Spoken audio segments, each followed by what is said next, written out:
orchid friends, and welcome to another lovely day. Yeah, no weather talk today. All I'm gonna do is unbox this package, open it up for you to see what's in it, and yeah, see if my orchids from Orchids and More is going to be repotted or not, and if that's the case, in what kind of media setup, and so on. So now I've been waiting for this package for a couple of days since I ran out of rock wool, and I would like to place a few of the orchids in rock wool mix. So, well, I just think, well, I can just wait a bit, doesn't matter. So here's the little box from Wexthuset in Sweden somewhere. Well, not so far from where I live. Yeah, I've been passing that place by a couple of times. Yeah, maybe they would be worth to pay a visit to someday. I forgot to order rock wool in my previous Schwerter order. So I just figured I could buy rock wool Grodan Delta. Well, and I can cut it into small pieces.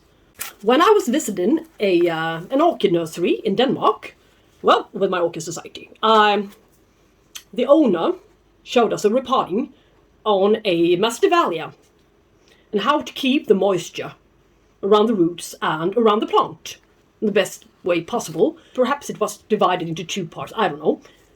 Yeah, divided it and put a little plant in the center and just pressed it all together. And the little plant stayed in there and thrived, of course. Well, that's another way of growing, but these guys only costed 9 crowns, which is about €1 each. And out of one, I will get quite a few rock wool pieces if I'm able to cut it correctly. But now, the best part is that I'm able to choose which size I would like to have the pieces in. So, yeah, it could be an advantage, I think. And I also got Root Ultra. Yeah, for root growth. This one is for newly repotted plants and to get the roots going again, so a little bit faster. And it's, you can read for yourself, for explosive, healthy rooting. This one contains kelp, I think, algae, all right? And I also had to get the Ionic CalMag Pro. Now they got it again. Yeah, it was out of stock and I was a little bit irritated. But now they got it again. And now I have 1 more liter. It's going to last for about 1 year. Perfect. So now it's repotting time. We could have a bit of work to do, but it might also be the other way around. As for this guy, it's the lovely one that I was longing to have for so long, Angraecum Crestwood. Well, I already got an Angraecum Crestwood Tomorrow Star, the little guy from Schwerter, not long ago, as a replacement plant for one that was about twice the size of this one. But this one, I think this one can bloom before long, so it's a decent sized plant, flower sized plant, they said. Yeah, and I think so. And I will cut this plastic cheap pot open. It's the easiest way to get to it. And yeah, this is what happened last time I repotted my Angraecum Tomorrow Star. Firstly, when I got it, I took it out of this pot and looked, yeah, a bit like this. A little bit more roots, but a bit like this. Didn't get rid of any of the old sphagnum moss. And I just placed it inside a plastic container with 2 vampire bites down there, 2 holes down there, and added some Lucke beads. Yeah. And as long as I didn't release it from the sphagnum moss, this plant was doing all right. But one day after a month or perhaps 2 months, I just figured, well, I want to get rid of the old sphagnum moss, and released all the roots, and in a week time, the whole orchid was totally dead. Don't ask me what happened. So the water itself, the hydration, water culture, wasn't the bad guy here, all right?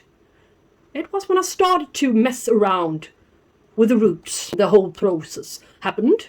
So this time, as this one is a grown-up plant, just as the other one, and I would never want to lose this guy. Not for the world. So what am I going to do? Yeah, I'm going to release it from a bit of the sphagnum moss. Not all of it, but a bit. Just a bit.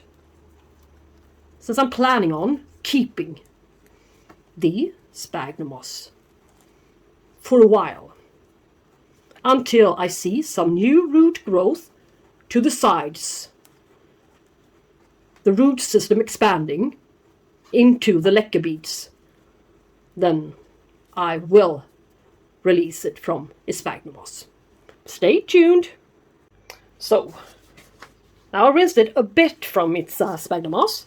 Not much as you can see, but at least the new roots perhaps will come out on the outside and not inside the sphagnum moss. And they will be adapted to be sitting in semi-hydro Lucke after a while. Yes. And these guys are quite slow growers, but I find the root system to be a little bit more vigorous than the plant itself, growth-wise. So, now, stupid as I am, sometimes I forgot to rinse my bags of IKEA Lucke beads, so I will have to make do with the Schwerter Lucke beads. Yeah, I think these guys are okay as well. Doesn't really matter that I couldn't find a flat bottom pot. There's a little air cone there, and I don't like it, but that's the only pot I got. So, for this one, a wick, yellow, lovely wick. I'm gonna cut it to a preferable length. Some ugly Lucke beads mixed up with some charcoal to the bottom. No,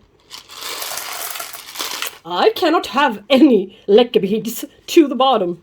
Unfortunately, if I would like to have the roots going in to the pot. So I had to remove a little bit of the sphagnum moss to the bottom. But as I said, not too much messing about with the roots. It can end up in a disaster. End up you having a dead plant and having to replace it and not be able to replace it, as in my case. Not fully anyway. I will never get hold of the size I got from Orchid Garden again. Not for that price, and well, not for any price, I guess. So, by failure, you will get some experience. Luckily. And also notice that my Cattleyas, well, a few of my large Cattleyas that I was potting up in pumice and bark media, they adapted fastest of them all into Lucke setup. And I guess you all know why. As long as I cannot remove the sphagnum moss, this will have to make do. No. Don't disturb the roots of a mature Angraecum orchid. Not a good idea. And I do have some experience on the matter. So, I'm just making stuff up here as I stand. But okay. I do find it quite nice. And I don't think this one needs a stake. So, it's okay for now. And I'm going to leave the base, of course, on top of the media, a bit up. Alright? And some, perhaps a little bit of, no, I don't think it needs any aquarium sand. It will only be a waste of aquarium sand, since I will have to get this one out of this pot before long. So the aquarium sand will only mix itself up with the Lucke beads. And, yeah, you know the deal. Okay, Angraecum Crestwood now repotted. So what is this? It's not in the wrong place, is it? Well, it's my Angraecum Wexthuset from my Wickman order. The one that was said to be blooming size. Yeah, I just wanted to show you its progress. It's been a couple of weeks now. About 3 weeks since I repotted it. Well, you can see it's not dead. And the roots are green. In places. And green. No new root tips though, but the roots are, well, the roots are still green. And no leaf drop yet. And no roddening to the base. Since I have not yet started to fill up the water reservoir. So now it's time to flush this guy again. So they really can adapt, and already seems like it's been growing a bit height-wise. So yeah, since this one is one of the parents to this one. Eburneum is one of the parents to Wexthuset. The other parent is Paphiopedilum. And 12 centimeter pot with no ventilation holes and no air cone. So my idea is to let this guy sit here for ages. So this one receives the very best kind of lacquer beads and the very best material. Okay, so now I'm just gonna look at the roots on this one. And the roots usually are quite nice at this time of year. And this one is no exception. Look. What lovely roots. What a gorgeous root system.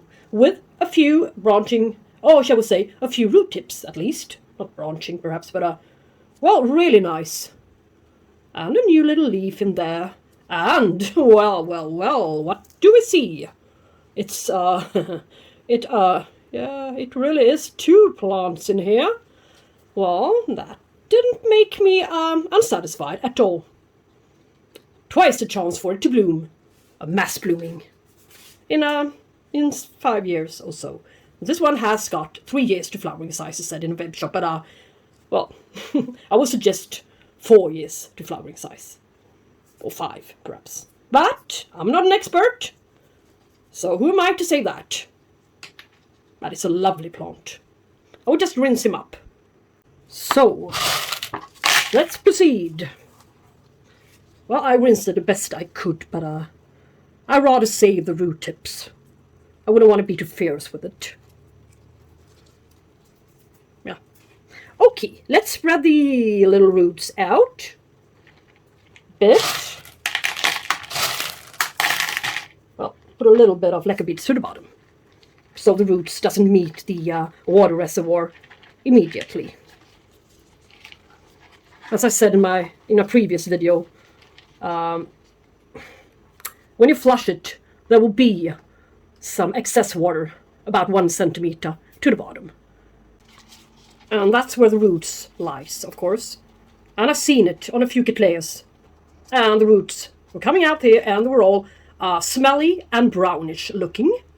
Rottening, that is, in other words. So, I think it's good to have a little bit of lacquer beads to the bottom. Just like you do when you pot an orchid up in bark media, you usually have some larger pieces to the bottom for drainage, or styrofoam peanuts, or, yeah, lacquer beads for that matter. There's a reason for that, so. And it goes for semi-hydroponics as well. I figured. And yeah, the roots are branching in places. The gorgeous plants I got. Really, really nice. Yep. You're a little bit violent sometimes. Doesn't hurt.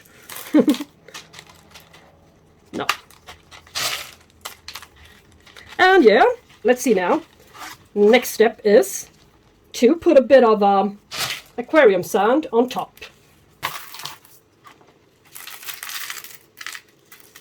It's doing its job quite nicely, I think. And it even looks good, and that's not in the way. But not too much media next to the stem or the base of the plant, in case of rotting. Okay. Well, this one doesn't need to be staked. I don't think so. Well, you can see the roots here. And yeah, there's a bit of air gap, but no, not so much. It's okay. Well, no, not much to do, not much to stake. Not much to put a stake to. So, you can stand up for yourself, little gal, can't you? Yeah, nicely repotted.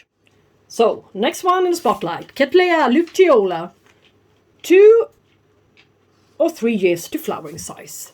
And it's coming out of the pot. Look at the algae to the sides. Well, this one cannot stay in this pot. And a new growth. Yeah, quite strong one. It's going to be taller. Well, no, about the size as the largest one here. About, yeah. Let's see. So dry. And the lovely part, or shall we say thing with orchids and more, is that they ship their orchids really dry. So there's no possibility of rotting. Yeah, but they're quite dry. So this one is coming off. This one, no need for that one either. Well, there's been a little bit of rock wool here around the roots, and well, the root system, well, leaves you with a lot left to wish for. So I would take a chance with this guy. As you can see, 2 new, tiny new growth coming out here. A new root, quite recent root, that's been drying out. So that's why I decided to place this one into semi-hydro. Because of its bad root system, okay? And that there's going to be some new roots before long. So I better clean this one up. Cleansed. Not the best root system I ever seen on a Cattleya. But it's a seedling, 3 years to flowering size. So, what to expect? Well, there are a few roots yet to come, so let's just rely on that and place it into semi-hydro, into 9 centimeter pot. It can work, just as good as shifting the bark media. It will be a setback, no matter how I play my cards here. So, might as well sit in semi-hydro.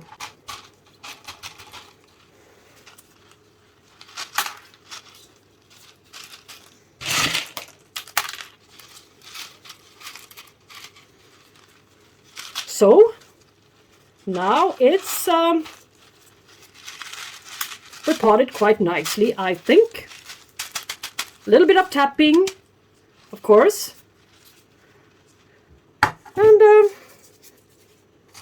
tag.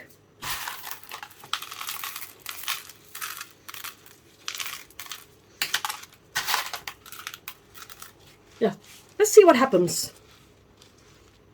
Oh, looks nice at least. A little outside decorative container. Luteola, now repotted. Now we have something really different here. It's this Habenaria medusae, and it's a terrestrial orchid that requires a rest, so to speak.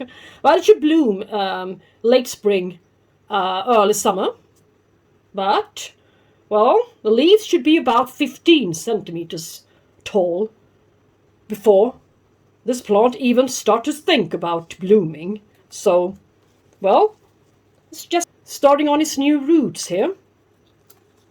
And this one should sit in sand, perlite, small grade bark. And it was sitting in this large pot. This one just fell out of the pot.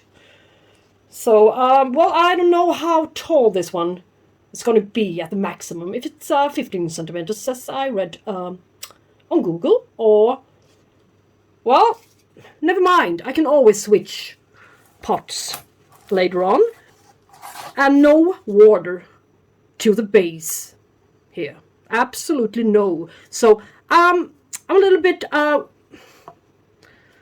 don't know what to do. I would like to place it into semi-hydro, but I cannot. So it's going to be too wet for it, I think. And I wouldn't want to lose this one. It was quite pricey for this size. So play safe and use a smaller frosted pot to prevent this. All right. And just just place it in this little pot. See what happens. Look, a little bit of sand, a little bit of everything in there. And this one should be watered just like a Pt1 type, really sparsely to start with, and then quite heavy irrigations later on, and then after blooming reduce the watering. But you shouldn't keep it all dry during its resting period. You should irrigate about once a week a bit. Okay, that's just about all I know about this orchid. So, well, I'm not going to say that much else about it, because that might be the wrong information. If it grows out of this pot, I can just lift it up and put it in another pot. No big deal, I think. Yeah, so I reuse the media, and I can save this media in case. Just in case. So now little Habenaria medusae were potted, shall we say. So let's just look at the two other Cattleya seedlings. Cattleya Yenmanii. 2 years to flowering size. Well, I doubt it. It's going to be more than 2 years. 4 years. It's more likely. But it's not a big Cattleya. It's a medium-sized Cattleya with large flowers. But anyway, let's just see what it sits in. I would like to see the roots, and I would like to place this one into small grade bark with some rock wool. Yeah, my new concept. Let's see if I can release it. Yeah, really dry roots. I didn't water them that much yet. But it's okay. My little green sprays back. Yeah, quite alright roots, I think.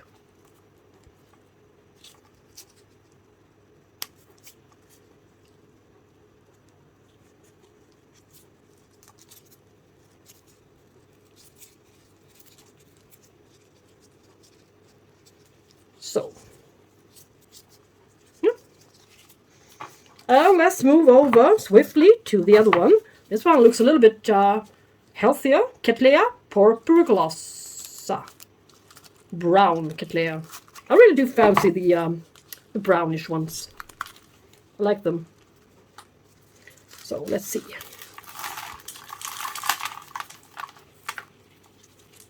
Yeah, good roots on this one.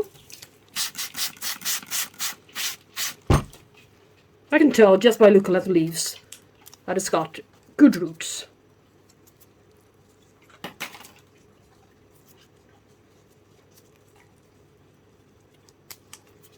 Yes, quite good. And this part is dividing itself, separating itself from the mother plant. No, not one more orchid to accommodate. This one shall stay in the same pot. They usually put 2 small plants together, pot them up together, to make the plant look a little bit more fuller. Yeah, never mind. Okay, so a bit of bark and rock wool for these guys in transparent pots. So let's see if it's possible to cut the rock wool. Yeah, it was surely possible. Really easy. Now I get to choose what size I would like the cubes to be. Perfect. Yeah, just like slicing a bread. A loaf of bread. No, not really, but almost. Really dry bread then. Yeah, small pieces. Like that. And here's a little bark. Let's see. I won't need all that much. And I do need some charcoal as well into the mixture. Just cut it quite small.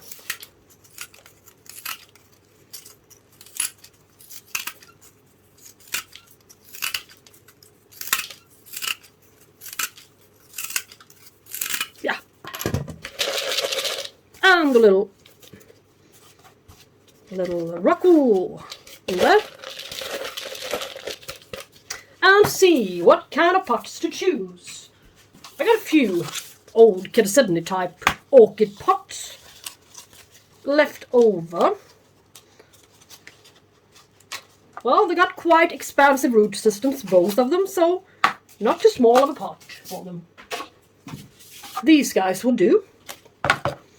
And a few large pieces of bark to the bottom on each pot. Little orchid, and pot them up simultaneously. Let's see, where's the growth? Ah, so, yeah, here. It's the largest one. Gonna need some space to its front side.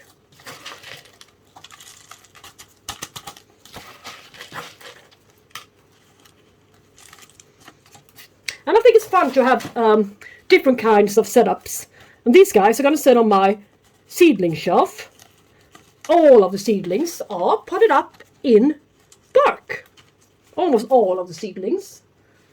In medium-sized or medium-grade bark or small-grade bark. And then I can water them almost simultaneously at the exact same rate. Time rate, that is. And the workload will be easier for me. And the orchids will do better. That's the purpose and point of it all. But now I got one orchid that's sitting in semi-hydro. So that one I cannot have on that shelf. In that case, it will be forgotten.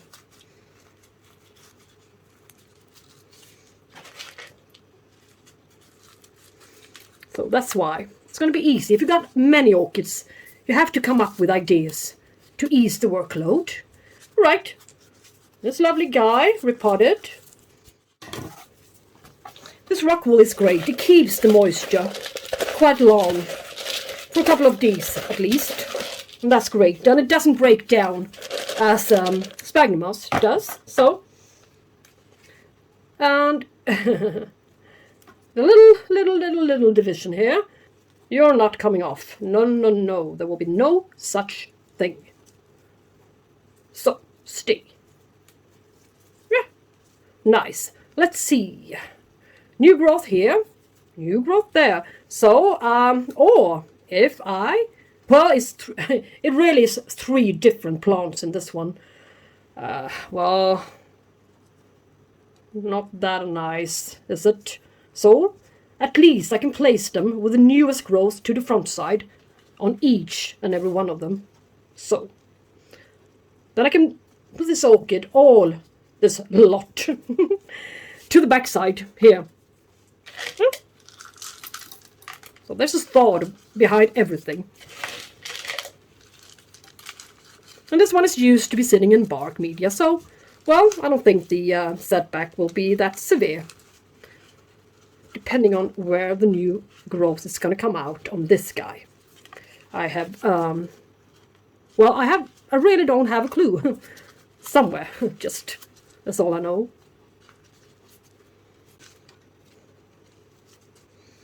Let's just stake this one up a bit with a small stick.